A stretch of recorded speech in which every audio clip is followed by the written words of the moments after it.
Hello friends, welcome to all in one mix. मैं खुशी और आज आपके साथ डिस्कस करने वाली हूँ क्लास 10 हिंदी का चैप्टर 1 सूरदास उन्हो तुम हो अति बड़भागी के क्वेश्चन आंसर को। फ्रेंड्स, इसमें जो भी हमारे एनसीईआरटी के सॉल्यूशन हैं उन सभी को देखेंगे अच्छे से विद एक्सप्लेनेशन। ठीक है, तो हमारा फर्स्ट क्वेश्चन है, गोपियों द्वारा उद्धव को भगवान कहने में क्या व्यंग्य निहित है। तो यहाँ पर जैसे कि आप सभी को पता है, जो गोपियाँ होती हैं वो कृष्ण जी की अनन्य भक्त होती हैं, उनसे काफी प्रेम करती हैं। यहाँ पर गोपियाँ हैं वो उद्धव से कहती हैं कि तुम बहुत ही भाग्यवान हो। तो इसमें उनका ये कहना एक व्यंग्य के समान है, मीन्स वो उनको ताना मार रही है। ठीक है, तो आंसर देखती हैं। गोपियाँ उद्धव को भगवान कहते हुए व्यंग कसती हैं कि श्री कृष्ण के सानिध्य में रहते हुए भी वे श्री कृष्ण के प्रेम से सर्वथा मुक्त रहे। ठीक है, यहाँ पे गोपियाँ कहती हैं उद्धव से, हे उद्धव, तुम तो श्री कृष्ण के इतने करीब हो, इतने पास हो, उनके साथ रहते हो, लेकिन फिर भी तुम कृष्ण के प्रेम से सर्वथा मुक्त रहे। मीन्स तुम उनके प्रेम को समझ ही नहीं पाए, उनसे प्रेम ही नहीं कर पाए। ठीक है, वे कैसे भी श्री कृष्ण के स्नेह व प्रेम के बंधन में अभी तक नहीं बंधे, तो तुम उनके सानिध्य में उनके पास रहते हुए भी अभी तक तुम उनके स्नेह वह प्रेम के बंधन को समझ नहीं सके। ठीक है, श्री कृष्ण के प्रति कैसे उनके हृदय में अनुराग उत्पन्न नहीं हुआ, और वो इस बात से चकित है कि कृष्ण के पास रहते हुए भी इनके अंदर उनके हृदय में कृष्ण के प्रति अभी तक प्रेम अनुराग उत्पन्न कैसे नहीं हुआ। ठीक है, तो यहाँ पर वो यही व्यंग्य कहती हैं। दूसरा क्वेश्चन है हमारा, उद्धव के व्यवहार की तुलना किस किस से की गई है। यहाँ पर गोपियों ने जो उद्धव का व्यवहार है, मीन्स उसका जो आचरण है, उसकी तुलना अनेक चीजों से की है।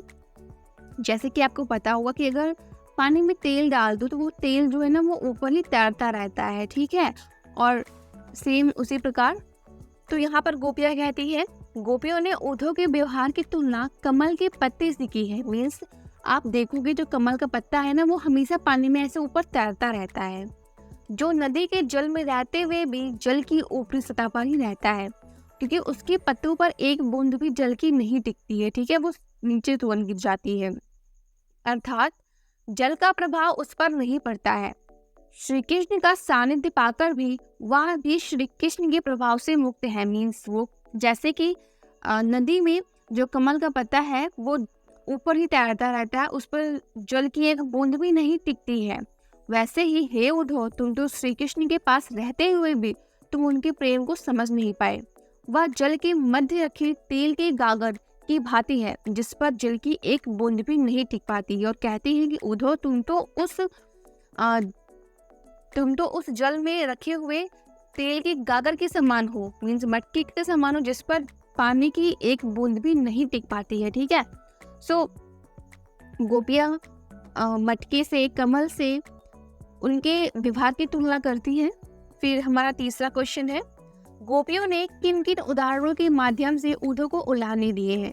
तो यहाँ पर जो गोपियाँ हैं वो ताने दे रही हैं, तो कौन कौन से उन्होंने उदाहरण का उपयोग किया है। तो आंसर है हमारा, गोपियों ने निम्नलिखित उदाहरणों के माध्यम से उद्धव को उलाहने दिए हैं। तो पहला हमारा है कमल के पत्ते, जो नदी के जल में रहते हुए भी जल के प्रभाव से मुक्त रहता है। ठीक है, मीन्स वो नदी के ऊपर सतह पर ही रहता है, लेकिन फिर भी उस पर पानी की एक बूंद भी नहीं ठहरती है। दूसरा हमारा है जल के मध्य रखी तेल की मटकी, जिस पर पानी की एक बूंद भी नहीं टिक पाती है। ठीक है, तो यहाँ पर हमारा नहीं होगा। और तीसरा हमारा है कड़वी ककड़ी, जो खा लीजिए तो गले से नीचे नहीं उतरती है। ठीक है, यहाँ पर कड़वी ककड़ी या फिर कड़वा करेला, जिन्हें आप खा लो फिर वो गले के नीचे तक नहीं जाती हैं।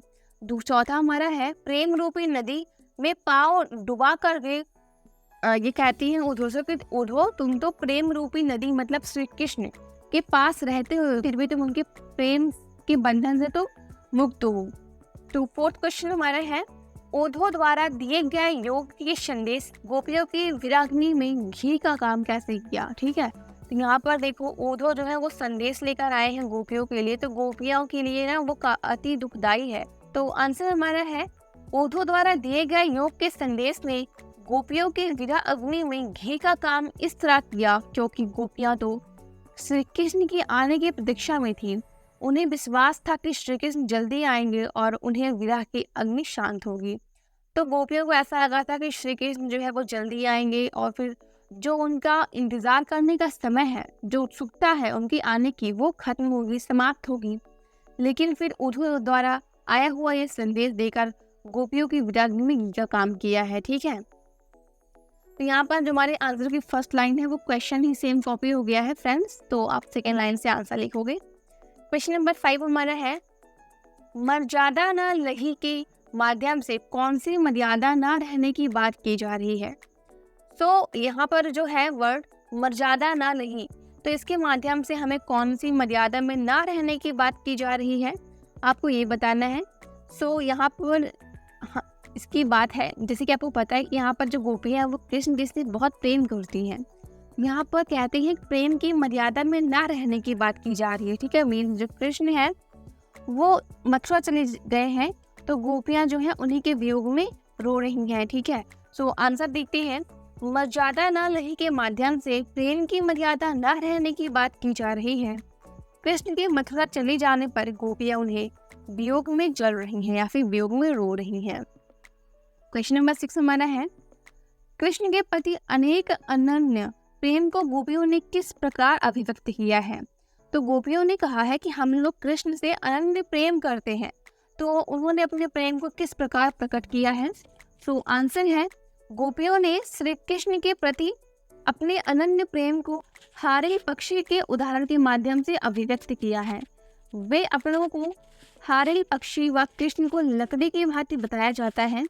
जिस प्रकार हारिल पक्षी सदैव अपने पंजों में कोई लकड़ी अथवा तिनका पकड़े रहता है, उसे किसी भी दशा में नहीं छोड़ता है।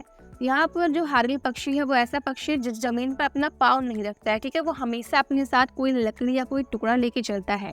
जहाँ पर भी वो ऐसा बैठता है तो वो लकड़ी को नीचे रखता है। तो वैसे ही गोपियाँ कह रही हैं, हे कृष्ण, हम उस हारिल पक्षी के समान हैं और आप उस लकड़ी के समान हैं जिसे हम कभी छोड़ नहीं सकते हैं। आपसे सदैव ऐसे जीवन भर प्रेम करते रहेंगे।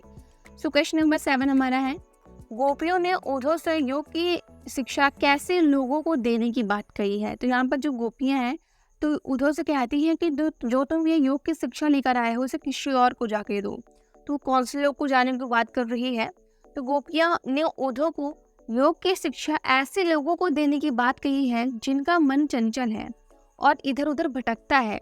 उद्धव अपने योग के संदेश में मन की एकाग्रता का उपदेश देती है, परंतु गोपियों का मन तो कृष्ण के अनन्य प्रेम में पहले ही इसे एकाग्र है। इस प्रकार योग साधना का उद्देश्य उनके लिए निरर्थक है। योग की आवश्यकता तो उन्हें है जिनका मन स्थिर नहीं हो पाता। इसलिए गोपियाँ चंचल मन वाले लोगों को योग का संदेश देने की बात कहती हैं।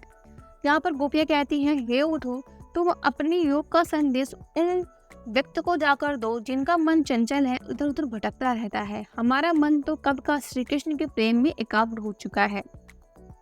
तो वो चंचल व्यक्ति जो है उनको योग का संदेश देने की बात कहती हैं। क्वेश्चन नंबर 8 हमारा है, प्रस्तुत पदों के माध्यम से गोपियों का योग साधना के प्रति दृष्टिकोण स्पष्ट करें।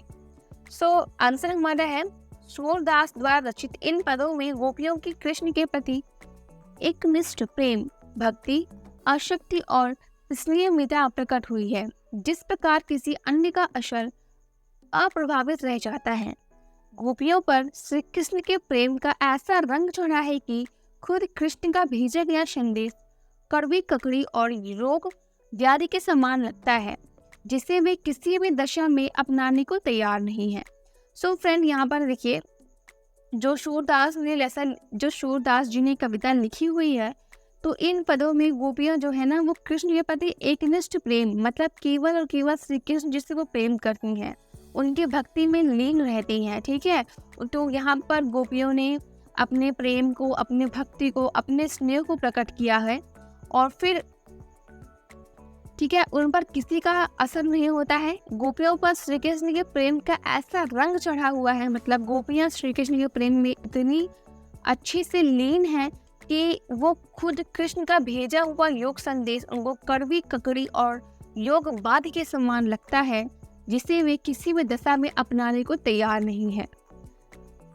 क्वेश्चन नंबर 9 हमारा है, गोपियों के अनुसार राजा का धर्म क्या होना चाहिए। तो आंसर हमारा है, गोपियों के अनुसार राजा का धर्म उनकी प्रजा की हर तरह से रक्षा करना होना चाहिए तथा नीति से राज धर्म का पालन करना होता। एक राजा तभी अच्छा राजा कहलाता है जब वह अनीति का साथ ना देकर नीति का साथ दे। मतलब गोपियाँ कहती हैं कि जो राजा का धर्म है वो यह है कि वो हमेशा अपनी प्रजा की रक्षा करे, उनके सुख, अपने प्रजा को सुखी रखे, उनकी हमेशा रक्षा करे और हमेशा धर्म के मार्ग पर चले और नीति से कार्य करे। ठीक है, वही एक अच्छा राजा होता है। क्वेश्चन नंबर 10 हमारा है, गोपियों को कृष्ण में ऐसे कौन कौन से परिवर्तन दिखाई दिए जिनके कारण वे अपना मन वापस पा लेने की बात कहती हैं। यहाँ पर गोपियाँ जो है कहती है कि श्री कृष्ण जो है मथुरा जाकर बहुत बदल चुके हैं, तो इस पर कहती है कि हम अपना मन जो है वो वापस लेंगे। तो वो कौन से कारण है? सो आंसर हमारा है, गोपियों को लगता है मथुरा जाने के बाद कृष्ण वृंदावन को भूल गए हैं, उन्हें वृंदावन की जरा भी याद नहीं आती है, उनमें इतनी भी मर्यादा नहीं बचा है कि वे स्वयं आकर गोपियों की सुध ले। तो यहाँ पर गोपियाँ कहती हैं कि कृष्ण जो है वो मथुरा जाकर वृंदावन को भूल गए हैं, उन्हें वृंदावन की सखियाँ गोपियाँ की बिल्कुल भी याद नहीं आती है कि वे खुद आकर जो है उनके सुध ले, मीन्स उनके बारे में उनसे खुद से पता करे कि वो कैसे हैं, उनका हाल जाने, वो उद्धव के माध्यम से अपना योग का संदेश भेजे हैं। फिर क्वेश्चन नंबर 11 हमारा है, गोपियों ने अपने वाक चातुर्य के आधार पर ज्ञानी उद्धव को परास्त कर दिया, तो उन्हें वाक चातुर्य की विशेषता लिखिए। यहाँ पर वाक चातुर मतलब होता है अपनी बोलने की कला। ठीक है, तो गोपियाँ वाक चातुर हैं, वे काफ़ी बोलती हैं, वे बात बनाने में किसी को भी पछाड़ देती हैं, यहाँ तक कि ज्ञानी उद्धव भी उनके सामने गैंगे होकर खड़े रह जाते हैं। कारण यह है कि गोपियों के हृदय में कृष्ण प्रेम का सच्चा ज्वार है, यही उमड़ाव, यही जबरदस्त आवेग उद्धव की बोलती बंद कर देता है। सच्चे प्रेम में इतनी शक्ति है कि बड़े से बड़ा ज्ञानी भी उनके सामने घुटने टेक देता है। तो यहाँ पर जो गोपियाँ हैं वो बहुत वाक चातुर हैं, वो कृष्ण जी से काफ़ी ज़्यादा प्रेम करती हैं, तो अपने इसी प्रेम के माध्यम से उन्होंने ज्ञानी उद्धव को भी परास्त कर दिया।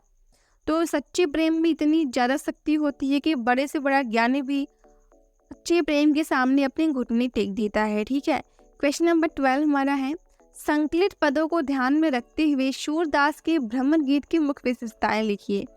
तो जैसे कि हमें इस पद के माध्यम से आप पता चलता है कि सूरदास के भ्रमर गीत में विरह व्यथा का मार्मिक वर्णन है, मीन्स गोपियाँ जो हैं वो अपने दुख दर्द को बता रही हैं। इस गीत में सगुण ब्रह्म की सराहना है, इनमें गोपियों के माध्यम से उपालंब, वाक्पटुता, व्यंग्यात्मकता का भाव मुखारित हुआ है। तो गोपियाँ जो हैं यहाँ पर वो काफ़ी ज़्यादा व्यंग्य कर रही हैं, बोल रही हैं, उन सभी के माध्यम से उन्होंने अपने भाव को बताया हुआ है। गोपियों का श्री कृष्ण के प्रति एकनिष्ठ प्रेम का प्रदर्शन है। फिर हमारा है, उद्धव के ज्ञान पर गोपियों के वाक चातुर्य और प्रेम की विजय का चित्रण भी है। यहाँ पर पदों में गीता और संगीतात्मकता का गुण है। सो फ्रेंड, ये चैप्टर यहीं पे ख़त्म होता है हमारा, और नेक्स्ट वीडियो भी हमारी नेताजी की चश्मा की क्वेश्चन आंसर पर आएगी। वो हैंड राइटिंग काफ़ी अच्छी सी है और वो जो नोट्स हैं वो टॉपर की है।